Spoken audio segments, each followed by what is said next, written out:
Malam saudara pendengar, di seluruh kepulauan Nusantara, bahkan dimanapun saudara berada, inilah channel Pandu Amerta, Studio Jawa Timur, kembali bertayang. Melalui cerita-cerita horor dan misteri, malam ini, Pandu Amerta akan membawakan sebuah cerita misteri yang berjudul Pengkhianatan Jin Leluhur. Saya ucapkan terima kasih kepada Bang Rian yang sudah mengizinkan saya untuk membawakan cerita ini. Gimana kelanjutan cerita ini? Langsung saja kita memasuki ceritanya. Selamat mengikuti siaran kami. Selamat mendengarkan. Singkat cerita, aku kemudian masuk ke dalam rumah dan berusaha mencari di mana Nenek Lasmi berada. Setiap ruangan aku coba memasuki untuk menemukannya. Kondisi rumah saat itu gelap gulita karena seluruh lampu sudah dimatikan oleh Via, dan hanya lampu kamar yang menyala karena ada Via di sana. Sosok Adi Wilaga pun sama sekali tidak aku dapati berada di rumah saat pagi itu. Saat aku melihat ke bagian belakang, tepatnya di tempat tangga menuju lantai 2, aku melihat ada siluet dua sosok berjalan ke atas. Sosok tinggi besar dan satu lagi sepertinya lebih pendek dari sosok yang lainnya. Aku mencoba mengikuti pergerakan itu, dan aku yakin salah satu dari siluet itu adalah Nenek Lasmi. Gestur bayangan yang diwujudkan adalah seolah salah satu berusaha untuk mengusir sosok lain. Nenek Lasmi, itu nenek kan? Tanyaku sambil berjalan mendekat ke arah siluet itu. Tidak ada jawaban sama sekali dari pertanyaanku itu. Aku menyadari mulai aneh. Aku mulai berlari ke atas, dan sesampainya di atas, tempatnya di ujung balkon lantai 2, aku melihat sosok genderuwo yang sepertinya sedang menahan sesuatu. Di sana juga terlihat Nenek Lasmi, seolah panik dengan apa yang terjadi. "Nek, kenapa bisa makhluk seperti itu berada di sini?" ucapku bertanya pada Nenek Lasmi. Wajah terkejut dari Nenek Lasmi sangat terlihat setelah aku bertanya dengan suara yang cukup kencang. Aura yang dimiliki Pak Harjo terasa sangat kuat berada di balkon itu. Tapi yang membuatku bingung adalah Nenek Lasmi yang mengetahui kedatanganku, malah dia pergi seolah menghindariku. Suara geraman dari sosok genderuwo yang berada di balkon dapat kudengar dari dalam ruangan. Pak Harjo dengan tubuh astralnya ternyata masih di sana bersama dengan genderuwo itu. Mereka seolah sedang bernegosiasi. Mata terpejam dari Pak Harjo terasa sedang berkonsentrasi dan berbincang dengan genderuwo itu. Ra umum kowe. Tak kei pilihan. Kowe meh melu aku ben selamat. Apa kowe meh baleni apa sing kowe lakoni nembe? Samar terdengar suara Pak Harjo saat berkomunikasi dengan genderuwo itu. Namun sosok itu hanya membalasnya dengan geraman, seolah itu adalah cara dia berkomunikasi. Aku mau niat nulungi kowe. Karo njaluk tolong kowe sesekalian. Nek kowe tetep meh ngelakoni sing koyok mau, jelas kowe bakal mati karo cah iku. Tapi nek kowe melu aku, kowe bakal tak kei panggonan. Ojo melu-melu karo urusane uwong, lan ojo gampang kehasut karo omongane jin liyane, ucap Pak Harjo memberi penawaran. Kalau diperhatikan, gaya Pak Harjo adalah bernegosiasi dengan makhluk-makhluk pengganggu, tidak langsung menghajarnya, melainkan bertanya dulu. Apabila diajak damai tetap tidak mau, baru dia akan melakukan tindakan yang diperlukan saat di tempatnya. Tadi pun aku sempat diberitahu olehnya, kalau mau main pakai cara hitam dia bisa, kalau mau pakai cara putih ya oke-oke saja. Dan mungkin ini cara dia bernegosiasi dengan para pengganggu itu. Setelah dapat penawaran dari Pak Harjo, sosok genderuwo itu malah terlihat seolah tertawa sambil menatap ke arahku. Dari gelagatnya, dia seperti mengejekku atas perkataan yang diutarakan Pak Harjo, kalau dia tidak pergi akan mati di tanganku. Oh, kowe ra percaya? Cah Bagus, jajalan makhluk iku dikei antemanmu sepisan wae. Iling, fokus yo. Makhluk iki rada ngece awakmu, ucap Pak Harjo ke batinku. Tak perlu basa-basi, aku mencoba apa yang diperintahkan oleh Pak Harjo.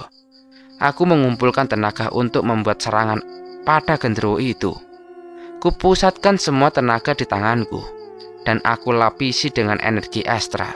Dan kebetulan sekali, cincin pemberian Bapak berada di atas meja waktu itu yang segera aku raih dan aku pakai. Iling Cah Bagus, serang secara astral. Gunake wujud astralmu pas nyerang, ucap Pak Harjo memberikan instruksi padaku. Aku kemudian memejamkan mata dan fokus. Dalam kesadaranku seperti tadi, waktu di gazebo milik Pak Harjo, aku mulai mengepalkan tanganku. Kemudian kulancarkan pukulan berselimut energi astral yang diperkuat oleh energi yang muncul dari cincin yang kupakai. Tangan yang diselimuti energi berwarna merah langsung kutujukan pada tubuh genderuwo itu. Ekspresi songong yang ditunjukkan oleh genderuwo itu tiba-tiba berubah setelah seranganku tepat mengenai tubuhnya, yang membuat bagian badan tubuhnya membekas tangan kepalanku hingga bengkok ke dalam. Sebenarnya ingin aku lancarkan 2 kali serangan, namun sosok itu langsung tersungkur, membungkuk dan meminta ampun. Piye, wis ngrasani? Meh neng kene wae apa melu lunga aku? Ucap Pak Harjo memberi tawaran lagi. Kembali sosok itu hanya membalas pertanyaan dari Pak Harjo dengan erangan, sambil menahan rasa sakit yang dirasakan. Yo wis, ayo nek arep milu aku. Mulane, ojo anggap remeh sapa-sapa wae, wong sing ning ngarepmu. Sing jelas, ojo gampang melu urusane wong, lan ojo gampang ngurusi wong, ucap Pak Harjo memberi nasihat. Wes, kono, saiki kowe lunga sik. Entani aku ning omah. Pak Harjo meminta genderuwo itu untuk pergi terlebih dahulu, meninggalkan rumahku, dan memintanya untuk menuju ke loji milik Pak Harjo. Ngapunten Pak Harjo, niku wau makhluk saking pundi nggih? Tanyaku pada Pak Harjo. Makhluk kuwi salah siji sing kena hasutan jin sing ning penjaba mau. Aku welengi kuwi Cah Bagus. Nek bojomu ngrasakne ana sing ra beres saka awake, gek ndang gawa ning loji, ucap Pak Harjo memberitahuku. Lah enten napa niku Pak Harjo? Napa enten kedadean wau pas kula dereng dugi mriki? Tanyaku pada Pak Harjo lagi. Aku ya ora bisa makstike, tapi nek urusane karo makhluk kaya ngono, jelas kuwi hubungane karo wong wadon. Ya wis, nek ngono aku pamit sik, jelasnya lagi padaku. Belum sempat aku menanyakan lagi padanya, dia sudah pergi begitu saja. Padahal aku mau menanyakan sebenarnya apa yang terjadi pada Sinta dan juga Nenek Lasmi. Dan hingga sekarang ini, Nenek Lasmi selalu saja menghindar jika bertemu denganku. Beberapa hari sejak kejadian pagi itu, Sinta sama sekali tidak menunjukkan dirinya padaku. Dan untuk Nenek Lasmi, dia kadang menunjukkan dirinya, namun jika melihatku, dia tetap berusaha untuk menghindar. Dan hingga sampai saat ini, aku belum mengetahui sebenarnya apa sih yang menjadi masalah utamanya. Namun sejak kejadian itu, sekitar 2 hari, Via mengeluhkan ada yang tidak beres dengan tubuhnya. Dia merasakan panas dan gatal di sekujur tubuhnya. Aku hanya berpikir, mungkin ini dia alergi makanan. Karena malam sebelum dia merasakan gatal, dia sempat makan udang dan cumi yang sebelumnya belum pernah dia makan sama sekali. Aku sempat membelikannya beberapa obat alergi untuk mengobati rasa panas dan gatal yang dirasakan Via. Setiap selesai minum obat yang aku berikan itu, memang rasa panas dan gatal langsung reda. Namun keesokan harinya pasti kambuh lagi. Beberapa ruam di kulitnya mulai nampak setelah beberapa hari dia rasakan. Entah karena obat yang tidak sesuai atau obat itu sendiri malah yang membuat ruam itu menjadi muncul. Ya maklum saja, saat itu Via menolak untuk diajak ke dokter kulit karena dia merasa malu apabila garuk-garuk badan di tempat umum. Sedangkan gatal yang dia rasakan tidak bisa ditahan. Beberapa kali juga dia mulai mengeluh padaku kalau dia lelah dengan apa yang dirasakannya itu. Mas, ada yang gak kuat kalau gatal seperti ini terus. Capek mas, keluh Via padaku. Iya nduk, mas paham. Makanya ayo kita ke dokter, biar jelas penyakitnya apa, dan biar dapat obat yang sesuai, bujukku pada Via. Ya udah mas, aku mau. Tapi sebisa mungkin kita sampai sana di jam-jam akhir saja. Aku malu kalau dilihat orang dan garuk-garuk terus. Ucapnya kali ini menyerah dan menyetujui untuk pergi ke dokter. Singkat cerita di hari itu juga, aku mengantar Via untuk pergi ke dokter. Sesuai dengan request dari Via, aku mengantarnya ke salah satu dokter kulit yang berada di kotaku. Karena jam praktek dokter tersebut mulai dari jam 6 sore hingga jam 9 malam. Maka dari itu aku membawa Via berangkat ke dokter pada pukul setengah 9. Kebetulan jarak dari rumah ke tempat praktek itu hanya 1/4 jam saja. Dan sebelumnya kami sudah mendaftar secara online. Sesampainya di tempat dokter tersebut, kami kemudian daftar ulang dan pas sekali dengan nama Via yang dipanggil saat itu juga. Kami pun langsung masuk ke dalam ruangan praktek dokter tersebut. Salah seorang suster mengatakan dan membukakan pintu untuk kami masuk ke dalam. Di sana sudah menunggu seseorang dokter laki-laki duduk di kursi dokternya. Silakan masuk. Dengan Mbak Via ya. Monggo silakan duduk. Dokter itu mempersilahkan kami untuk duduk. Gimana mbak? Ada masalah apa ini? Tanya dokter itu memulai. Ini pak, saya merasa panas dan gatal. Sudah beberapa hari ini belum sembuh-sembuh, ucap Via menjelaskan. Sebelumnya mungkin makan apa gitu mbak? Dan sudah diobati dengan obat apa saja? Tanya dokter itu mulai menyelidiki. Itu dok, istri saya terakhir sebelum gatal seperti ini, itu dia makan makanan laut. Nah, mungkin pikir saya itu dia alergi. Kalau untuk obat sudah saya belikan ini. Aku menyebut nama obat dan jenisnya. Aku menjelaskan pada dokter tersebut. Walah, begitu. Ya udah, silakan naik ke meja pemeriksaan ya. Saya coba periksa dulu. Dokter itu mempersilahkan Via untuk naik ke meja pemeriksaan dan dibantu dengan suster yang standby di sana. Dokter akhirnya mulai memeriksa Via dengan beberapa kaca pembesar dan senter untuk melihat dengan jelas kulit Via. Gelagat dari dokter tersebut sepertinya biasa saja dan tidak menemukan beberapa hal yang aneh dari kulit Via. Wajahnya menunjukkan ekspresi heran dengan apa yang diperiksanya itu. Maaf mas, saya periksa sih, ini kulit mbaknya tidak ada masalah sama sekali. Semua bagus kok, tidak ada menunjukkan tanda alergi.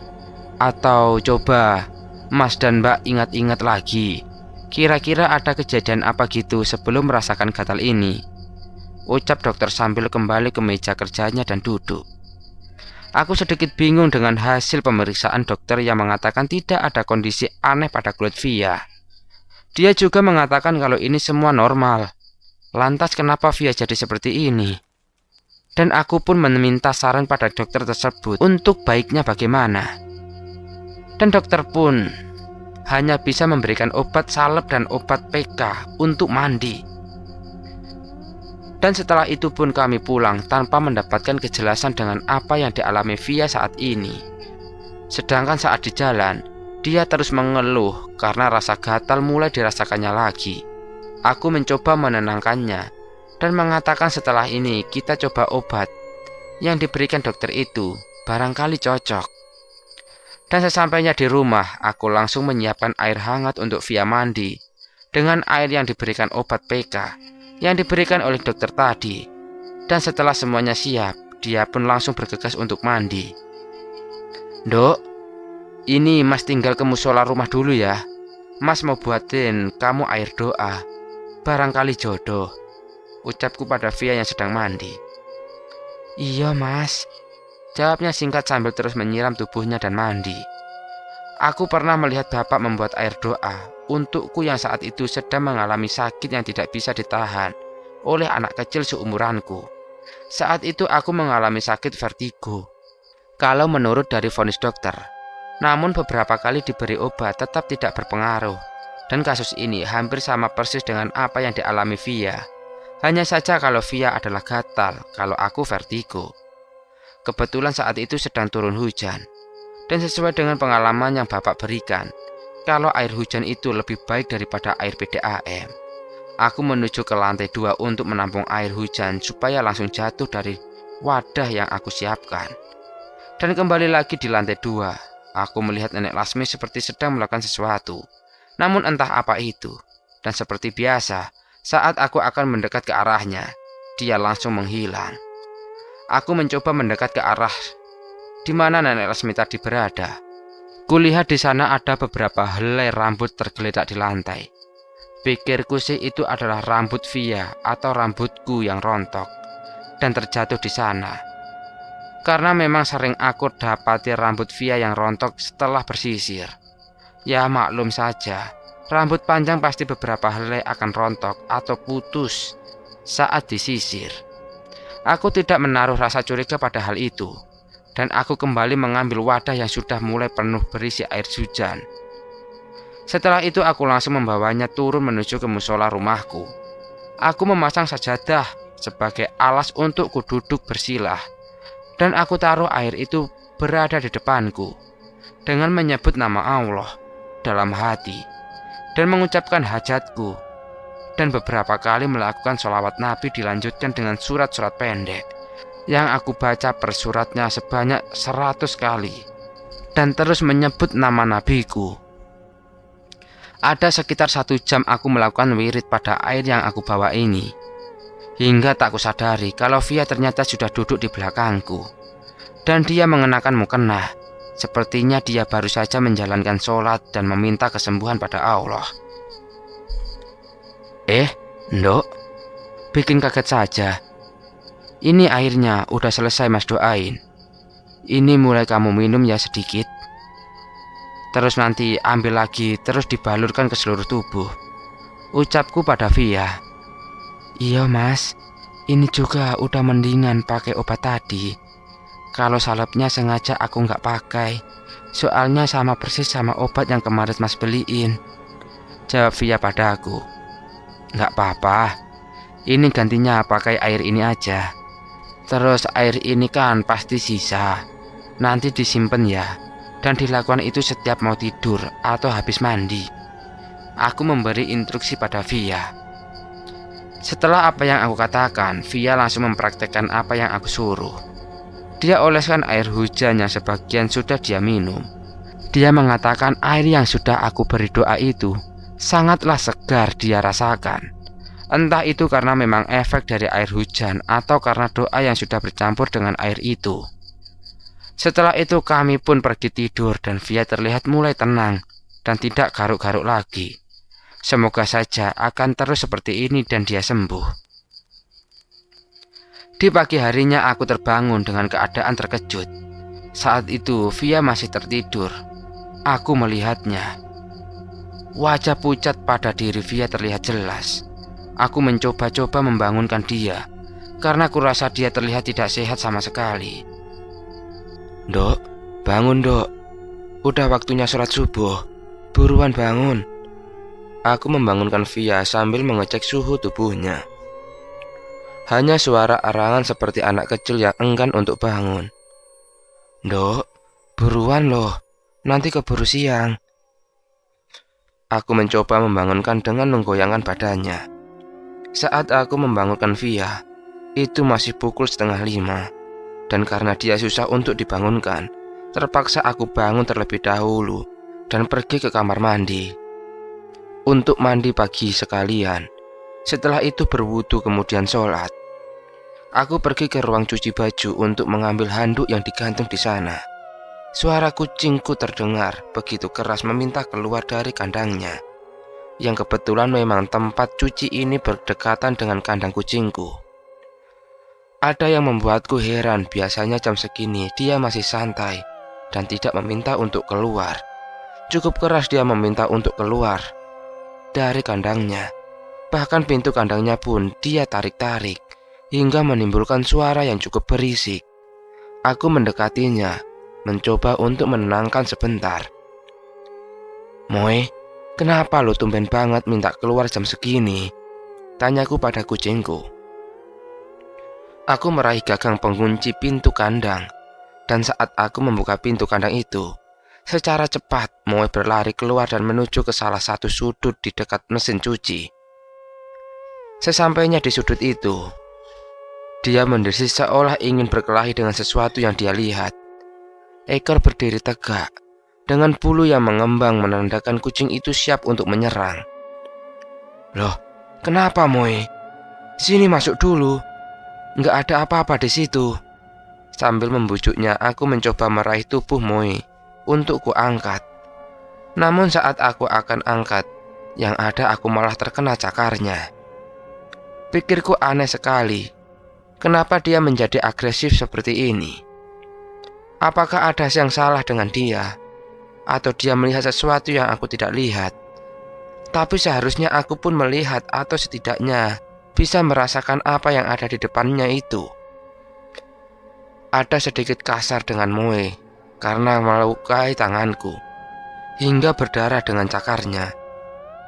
Dengan sedikit cepat aku berusaha memegang tungku dari Moe untuk kemudian aku angkat dan kumasukkan kembali ke dalam kandang. Dan tetap sama saat aku angkat Moe dengan memegang tangkuknya, dia tetap memberontak dengan cakar yang dia sibakkan ke sana kemari untuk melepaskan tanganku dari tengkuknya. Setelah berhasil kumasukkan dia kembali ke kandangnya, rasa waspada padanya masih terlihat sambil terus mengomel dengan bahasa kucingnya. Aku berniat setelah sholat subuh akan coba aku cek ada apa di tempat itu. Aku yakin pasti ada sesuatu yang tidak beres. Entah ada makhluk gaib atau apa. Jelas di sana ada sesuatu, karena Moe tidak pernah bertingkah seperti ini. Sebenarnya sedikit aneh jika ada sosok makhluk gaib tiba-tiba masuk ke rumah. Bukannya di sini ada sosok Nenek Lasmi yang harusnya menjaga rumah ini. Ditambah lagi ada Adiwilaga juga yang seharusnya ikut membantu menjaga Via. Kalau untuk Sinta aku tidak mau memikirkannya terlebih dahulu. Kejadian itu masih belum bisa aku terima dan sama sekali tidak bisa dibenarkan untukku. Tetapi sosok dari mereka semua sama sekali tidak aku rasakan di sekitar rumah. Baik Nenek Lasmi maupun Adiwilaga. Entah mereka kemana. Namun aura-aura asing terasa padat kurasakan hampir di sekeliling rumah. Aura itu datang bergantian, walau kadang beberapa kali aku merasakan ada lebih dari satu aura datang mendekat. Dan aura yang datang bergantian itu sama sekali tidak masuk ke dalam rumah. Tidak mau berpikir terlalu lama, karena waktu subuh sudah semakin dekat. Aku memasuki kamar mandi untuk membersihkan tubuhku. Aku siramkan tubuhku mulai dari atas rambut hingga membasahi seluruh tubuhku dengan air yang keluar dari shower. Saat aku sedang fokus membersihkan rambutku dengan sampo, tiba-tiba bulu kuduku mulai berdiri. Dan kurasakan ada dua aura yang seperti mendekat, dan salah satunya terasa kuat. Wah, suara tawa laki-laki dari sosok yang mungkin aku kenal mulai terdengar di belakangku.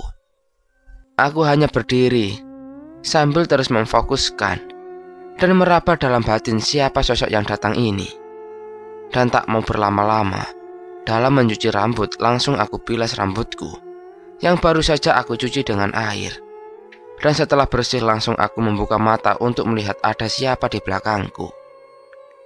Saat aku menoleh ke belakang, sama sekali tidak kudapati sosok yang tadi terdengar tertawa di belakangku.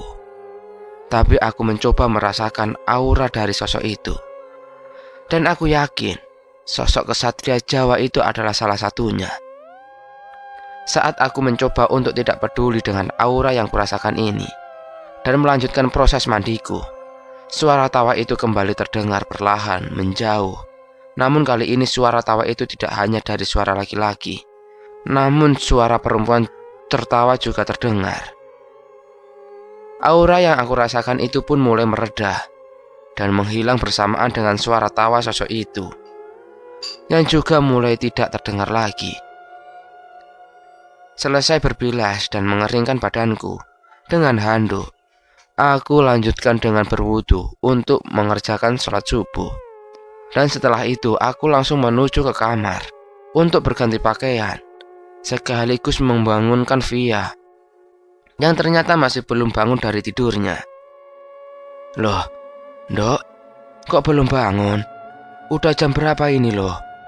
Aku mencoba membangunkan Via sambil menggoyangkan tubuhnya. Apaan sih mas? Ganggu aja dari tadi. Respon dari Via yang jelas membuatku terkejut. Ini udah mulai siang loh. Kamu ini mau sholat subuh apa enggak sih? Jawabku masih mencoba membangunkan. Iya nanti aku bangun. Ganggu aja sih dari tadi. Ucapnya terganggu. Ya udah, jangan kelamaan. Udah mau jam 5:30 loh. Jawabku sambil melangkah keluar menuju musola rumah. Sebenarnya aku merasa sedikit aneh dengan respon yang diberikan oleh Via. Tidak pernah dia sebelumnya bertingkah seperti itu. Tapi aku hanya berpikir positif. Mungkin karena dia lelah dengan keadaan yang sekarang ini, di mana kita sedang mencoba promil, malah ada aja yang terjadi. Karena rasa gatal yang Via rasakan, maka promil harus kita stop dulu. Kita berpikir untuk menyelesaikan satu persatu dulu. Tidak mungkin kita selesaikan secara bersamaan, karena akan memakan biaya yang cukup besar. Bagi yang mengetahui biaya promil, pasti akan tahu seberapa besar biaya itu. Apalagi di tempat yang cukup terkenal.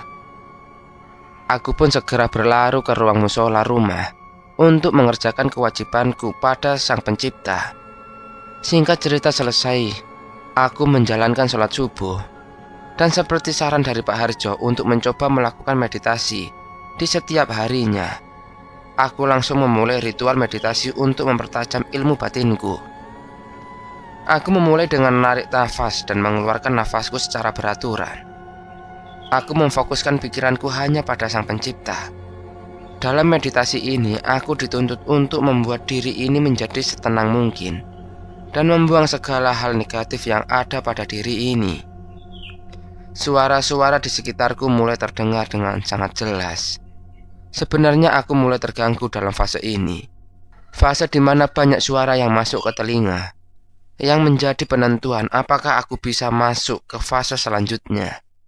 Karena suara yang terdengar ini cukup mengganggu bagiku, yang masih mencoba untuk bermeditasi. Cukup lama aku dalam fase ini.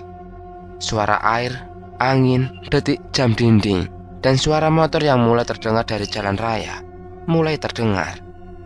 Padahal jarak dari rumah menuju jalan raya cukup jauh. Perlahan suara itu mulai mengecil dan lama-kelamaan menghilang, berganti dengan munculnya bayang-bayang. Entah bayangan apapun itu. Di sini aku harus bisa mengosongkan pandanganku dari bayangan-bayangan yang muncul. Kadang juga muncul beberapa cahaya melintas. Setelah bisa melewati fase ini, dalam meditasi yang kujalani, tubuhku mulai merasa ringan. Namun dengan beberapa hal yang kurasakan, memang tubuh ini aku rasakan sangat ringan, dan bahkan cenderung seperti terangkat ke atas. Dan perlu kalian tahu, beberapa kali aku mengatakan dalam cerita yang lalu, aku belum bisa melakukan Rogo Sukmo secara mandiri. Aku harus dibantu oleh sosok Sinta atau dibantu dari Mbah Margono untuk melakukannya. Dan karena itu aku sama sekali tidak mengetahui proses-prosesnya. Namun dalam meditasi ini, aku merasakan bahwa hal itu akan terjadi. Walau tubuhku terasa sangat ringan, benturan energi yang sangat kuat yang mungkin sebagian batas dimensi antara dunia nyata dan dunia astral. Tubuh yang kurasakan ringan. Dari sisi kanan kiriku, aku merasakan adanya tekanan yang cukup kencang, membuat nafas dalam tubuhku menjadi terasa sesak. dan otomatis membuat konsentrasiku menjadi buyar. Kulihat dari mata batinku, ternyata saat aku melakukan meditasi ini, di sekelilingku sudah terdapat banyak sosok makhluk yang mulai memperhatikanku. Entah sejak kapan mereka berada di sana. Yang jelas, mereka menontonku. Dan di sela-sela mereka aku melihat adanya sosok kesatria Jawa berbulu yang berdiri menatap tajam ke arahku. Aku yakin semua yang berada di sini adalah jin hasutan yang secara sengaja diajaknya untuk mengepung rumahku. Setelah sosok itu menatap tajam ke arahku, suatu hal tidak kuduga dia lakukan. Dia melemparkan sebuah rantai ke arahku dan tepat mengenai leherku. Di tubuh astralku, jantungku langsung berdetak tidak beraturan. Begitu juga dengan tarikan nafasku. Ingin rasanya aku membuka mataku untuk segera berharap dapat terlepas dari ikatan rantai sosok tersebut. Tarikan kencang dilakukan olehnya, membuat nafasku semakin tersengal. Wah, kena kowe. Saiki wis ra ono sing bakal nulungi kowe. Ucap sosok itu kegirangan menarikku. Saat ini aku sama sekali tidak bisa berkutik. Aku hanya bisa menahan semampuku. Entah sampai kapan aku dapat menahan serangan ini. Namun tak berselang lama, sebuah keris terlihat melesat mengenai rantai yang digunakan untuk menarikku ini.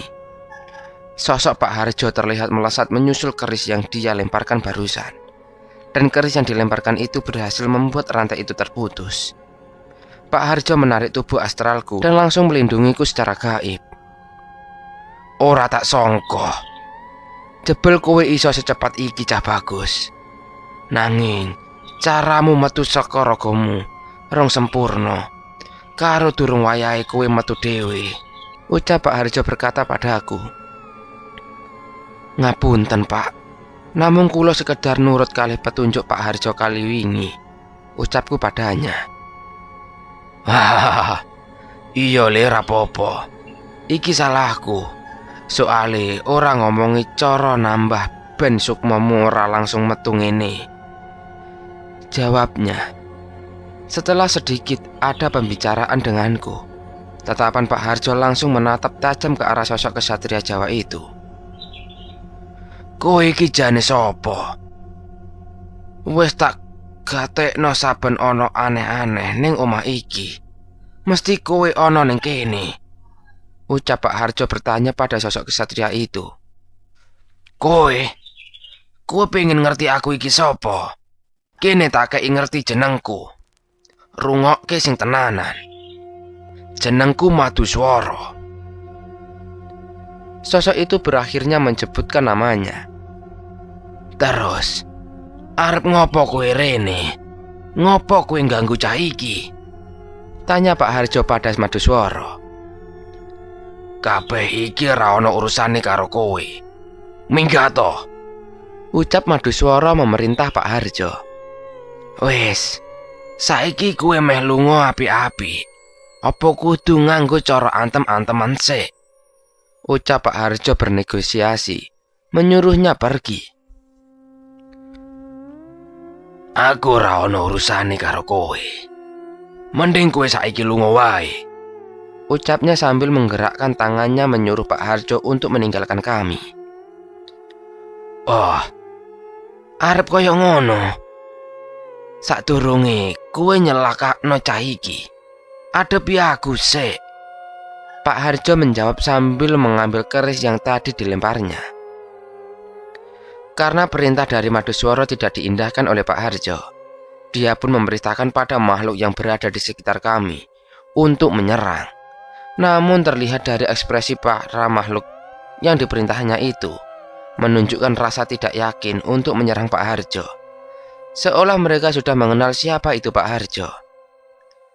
Melihat makhluk yang diperintahnya tidak menuruti apa yang dia kehendaki, Maduswara mulai menggunakan cara hasutannya, membuat perkataan yang dapat mengokohkan diri dari masing-masing mereka untuk yakin menyerang Pak Harjo. Sosok Maduswara seolah memberi semangat pada para makhluk di sana untuk menyerang layaknya seorang pemimpin.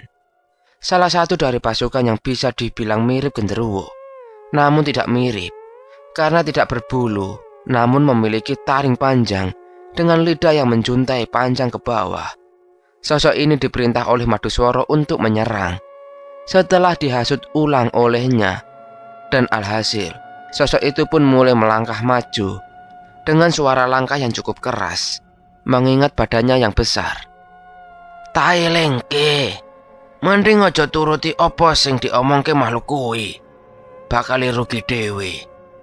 Pak Harjo memberi peringatan sambil menunjuk ke arah Maduswara untuk menyadarkan sosok yang akan menyerang itu. Namun peringatan dari Pak Harjo sama sekali tidak didengar oleh sosok itu.